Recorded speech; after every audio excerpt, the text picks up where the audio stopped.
2. After a night of field testing my protector of light skills throughout the most sordid parts of San Francisco, I was ready to go home. My tally for the evening: the vampire bitch, 2 demons, a soul-stealing warlock, and a lizard shifter. My least favorite. Not bad for my first night back in town. I stood on the sidewalk in front of my house, and I almost didn't recognize the stunning Victorian. When I had inherited the place from my grandmother a few months back, it was a dilapidated, ramshackle mess just a few seconds from being condemned. I'm surprised my neighbors hadn't complained to the city. But that was no longer the case. Gone was the overgrown brush climbing up around the broken windows. No more peeling paint or rotting wood. My hot contractor/forbidden boyfriend, Asher Wells, had captured the epitome of Victorian architecture, keeping the integrity of the original Queen Anne-style home. Asher had painted the masterpiece a pale mint green with white trim around the bay windows and balconies. It was truly postcard-worthy. Though the monarchy frowned upon Asher and me being a couple, I couldn't wait to see him. The last few months away had been grueling. Being away from him sucked. Waiting for my hand to regenerate after my failed attempt to take down Cagliostro sucked almost as bad. And the monarchy's training regiment? Brutal is the simplest way to describe it. Up there at what we called Protector Boot Camp, my fellow protector, the surfer bro Julian from Los Angeles, had kept a positive spin on things. Fiona, don't sweat it. You held your own. Cags is the most powerful demon mage and head of the Shadow Order. How do you keep such a positive outlook? It's almost annoying.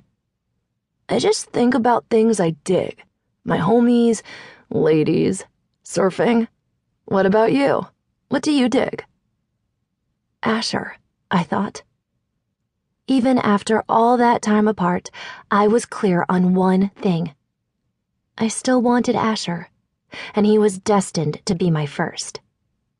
Yes, I was still a virgin, and not at all happy about it.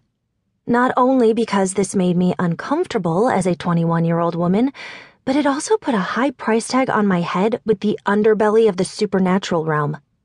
Cagliostro might have been somewhat hobbled in our last escapade at the Palace Hotel, but no doubt he'd send his minions after me. Apparently, the virgin blood of a protector of light is a hot commodity. So I was really hoping Asher could take care of the whole virginity thing. Just then, Asher's black truck pulled into my repaved driveway. My heart fluttered as he opened the door and jumped out. His bright smile and twinkling blue eyes gave me all the information I needed. He wanted me too. He leapt over a row of bushes to get to me quicker. How long had it been? 3, 4 months? It's tough keeping track of time when you're not in your own dimension. Asher looked more gorgeous than I had remembered, with his dark hair still in that effortlessly messy style, perfect jawline, and broad shoulders. He grabbed me and lifted me off the ground, squeezing all the air from my lungs. That familiar electric heat pulsated between us, causing me to immediately start quivering with delight. There was something between Asher and me that couldn't be explained.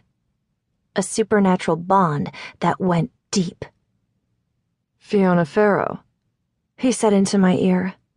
His warm breath tingled down my neck, and I shivered with excitement from head to freaking toe. Asher Wells of Wells Contracting, I must say, you outdid yourself. The house is a beautiful masterpiece. He brushed his hand through his mess of hair and grinned. Thank you. It was a labor of love.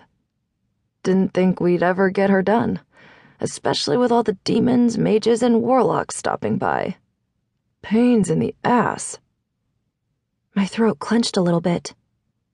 Let me guess, they were looking for the sacred scroll? Pretty much. Of course they wanted the scroll back, but it was protected